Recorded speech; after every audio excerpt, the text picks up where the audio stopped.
अस्सलाम वालेकुम नादरीन, बात कर लेते हैं। ईरान के ऊपर हमला हो चुका है और ईरान के ऊपर इसराइल ने बकौल इसराइल जवाबी हमला किया है, लेकिन ये जवाबी हमला नहीं था। जवाबी हमला तो ईरान ने किया था, इस पर बात कर लेते हैं। उसके अलावा बुशरा बीबी की रिहाई हो चुकी है और जो पुलिस वैन पर हमला हुआ है वो उसमें किस हद तक सदाकत है कैदियों की जो वैन है, और इमरान खान साहब की दोनों बहनों की भी रिहाई हो चुकी है, उस पर भी बात करेंगे। जस्टिस याहिया ने अपना ओहदा संभाल लिया और जस्टिस याहिया किस तरह से अपना ये ओहदा जो है वो चलाएंगे, और जस्टिस याहिया क्या अदलिया के और इंसाफ के निज़ाम को बेहतर कर पाएंगे, इस पर भी बात करेंगे।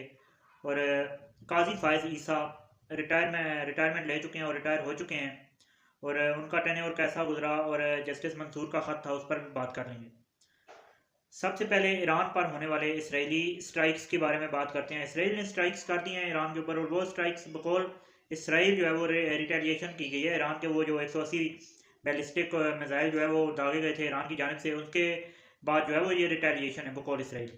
लेकिन हकीकत में ये रिटेलिएशन नहीं है, बल्कि रिटेलिएशन ईरान ने की थी, क्योंकि ईरान के अंदर आपने इस्माइल हानिया, उसके बाद ईरानी सदर इब्राहिम रईसी की जो मौत है वो भी एक मुहिमा है जो अब तक हल नहीं हो सका। उसके अलावा आप देख सकते हैं हसन नसरुल्लाह की शहादत, वो भी ज़रा ईरान का प्रॉक्सी है और ईरान का सपोर्ट करता और ईरान का हमायत याफ्ता ग्रुप है। उसके बाद ईरान ने हमला किया और ईरान पर अब इसराइल ने जो है जो भी हमला किया। फिलहाल बकौल ईरान कोई नुकसान नहीं हुआ, नुकसान से बच गए हैं, और इसराइल ईरान का नुकसान नहीं कर सका बिल्कुल भी। लेकिन क्या इसराइल जो है वो इस जंग को तोल देना चाहता है? इसका जवाब है हाँ, वाकई बिल्कुल इसराइल जो है वो जंग को फैलाने के लिए ये सब कुछ कर रहा है। हम लोग जानते हैं कि इसराइल का एक मंसूबा है ग्रेटर इसराइल का, और इसराइल इस वक्त बहाने ढूंढ रहा है मशरक़ वस्ता के किसी भी मुल्क के ऊपर हमला करने के बारे में। और इसराइल ने ब्याक वक्त ये 3 मुल्कों पर हमला किया है, इराक, ईरान और दमिश्क शाम पर। ये तीनों मुल्कों पर ब्याक वक्त हमला था, और ईरान के बकौल उनका एयर डिफेंस सिस्टम जो था उसने ये बचा लिया इस हमले के नुकसान से, और कोई नुकसान नहीं हो सका। पाकिस्तान ने भी मजम्मत की है, लेकिन इससे बढ़कर करना चाहिए। और जो मुल्क इस वक्त खामोश हैं, और वो मशरक़ वस्ता के ममालिक जो खामोश हैं, उनके बारे में मैं सिर्फ इतना ही कहूँगा कि ये आग जो देख कर आप सिर्फ इसलिए खामोश हैं कि हम जो है वो इस आग से दूर रहें। दूर आप लोगों ने भी नहीं रहना। इसराइल का जो ग्रेटर इसराइल का प्लान है वो उसके जद में आप लोग भी आ सकते हैं। तो इससे पहले कि वो ये आग जो है वो आप तक पहुँचे, ये आग जहाँ पर लगी हुई है उससे बुझा लिया जाए तो ये ज़्यादा बेहतर होगा।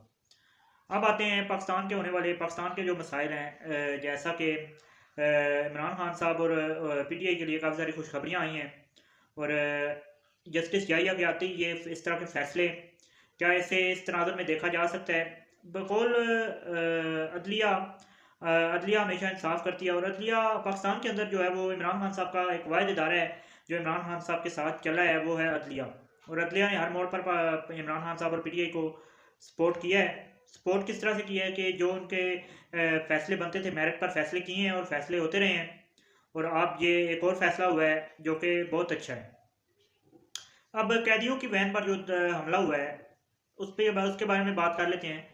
कैदियों की वैन पर एक ज़ोरदार हमला किया गया कारकुनान की जानिब से पीटीआई के। बकौल हुकूमत जो है वो कारकुनान पर इल्ज़ाम लगा रही है, लेकिन तहरीक इंसाफ जो इसको मुस्तरद करते हुए कह रही है कि ये हमला जो है वो अली अमीन गंडापुर के बकौल ये खुद ही करवाया गया है, और जो ऐसे जो है वो गाड़ी के शीशे तोड़ते हुए दिखाई दे रहे हैं।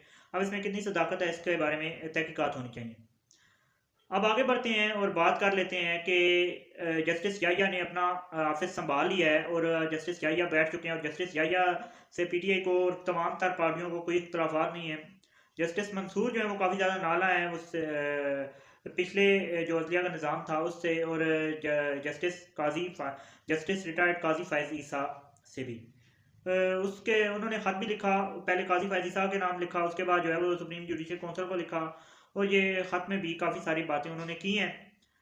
तो फ़िलहाल तक तो ये मामला जो है वो नॉर्मली चल रहे हैं। आगे कोई भी अगर किसी भी तरह की लेटेस्ट अपडेट होगी आपके साथ शेयर करेंगे। फिलहाल के लिए इतनी मुझे दीजिए इजाज़त। चैनल को सब्सक्राइब, वीडियो को लाइक कर दीजिए। अल्लाह हाफ़िज़।